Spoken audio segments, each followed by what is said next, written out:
After many long months of Paro's obstinate refusal to listen, Hashem tells Moshe, go to Paro and tell him the last of the makkahs is going to come, the most severe, the death of the firstborn. When Moshe Rabbeinu comes to Paro, he says something very interesting.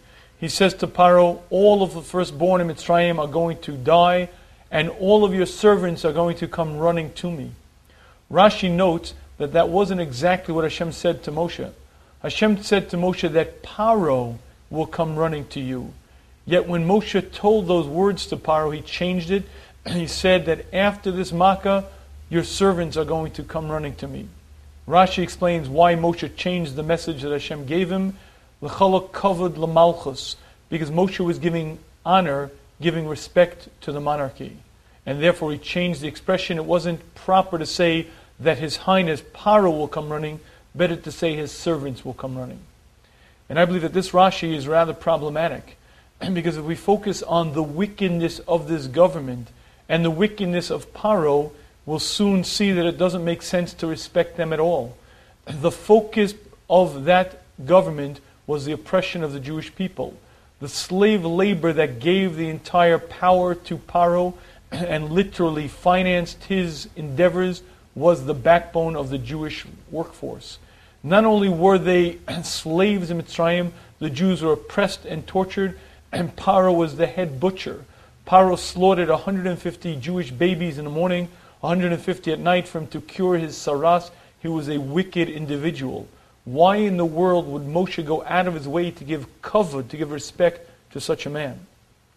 And I believe the answer is that for government to exist, there must be respect for the Malchus, and Hashem wants us to respect the kingdom, and the ability to distinguish between respecting the individual and respecting the institution is a key step in mature thinking.